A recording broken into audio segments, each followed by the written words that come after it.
विनीशा अपने पति के लिए जूस बना रही थी, तभी उसकी छोटी बहन पूनम का फ़ोन आया। विनीशा ने झट से रिसीव किया और कहा कि मैं तुझे ही याद कर रही थी।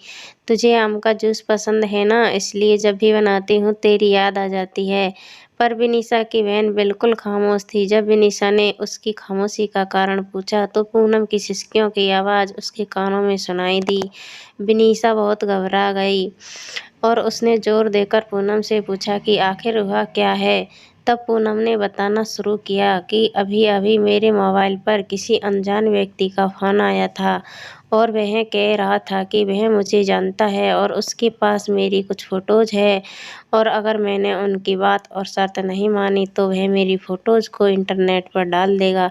तब विनीशा ने कहा कि ऐसे ही कोई गलत नंबर होगा, कोई सिरफिरा ऐसे ही तेरे मज़े ले रहा होगा। तू डर मत, कुछ नहीं होगा ऐसा वैसा। तब पूनम ने घबराते हुए कहा, दीदी मुझे उस इंसान से डर नहीं लग रहा, पर उसकी बातों से बहुत डर लग रहा है।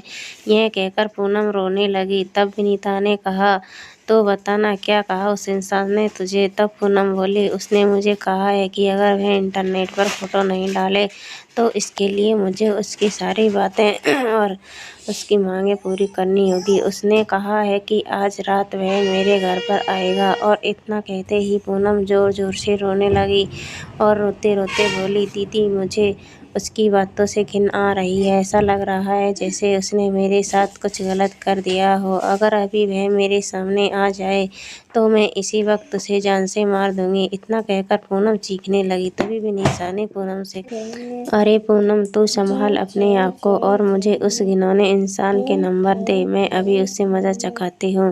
यह कहकर विनीशा ने फ़ोन काट दिया। पूनम ने उस बदमाश के नंबर उसके साथ हुई बात की रिकॉर्डिंग विनीशा को भेजी।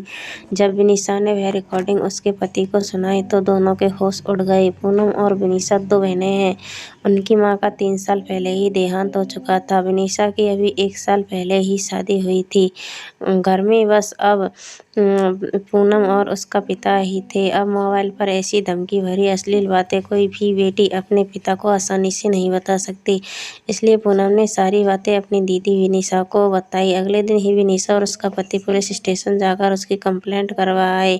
बाद में जब पुलिस ने छानबीन की तो पता लगा कि वह लड़का पूनम के मोहल्ले का ही निकला, जो मानसिक गंदगी से पीड़ित था। उसकी सोच और उसके विचार हर एक लड़की के प्रति घिनौनी नज़र रखते थे। उसे पता था कि पूनम की मम्मी का देहांत हो चुका है और वह घर पर अकेली रहती है और वह उसका फ़ायदा उठा सकता है। यह लड़का अपनी घिनौनी नज़रों और घटिया बातों से पूनम की आत्मा के साथ खिलवाड़ कर रहा था। पर बाद में जब पुलिस ने उसे पकड़ लिया तो जेल की सलाखों के पीछे जाना पड़ा। आज भी हमारे समाज में उसके जैसे मानसिक रोगी बैठे हैं जो हज़ारों लड़कियों की आत्मा के साथ खिलवाड़ कर रहे हैं। इनमें से कुछ लड़कियां तो मजबूत होती है जो ऐसे रोगियों को अच्छा सबक सिखाती है और कुछ लड़कियां उनसे डर जाती है और उनकी मांगों को पूरा करते करते उनकी घिनौनी नज़रों का शिकार बनती है। पर आज समय आ गया है कि ऐसे मानसिक रोगियों को हम लड़कियां भी सबक सिखा सकती है। इसलिए लड़कियों को उनसे डरने के बजाय उनका डटकर सामना करना चाहिए।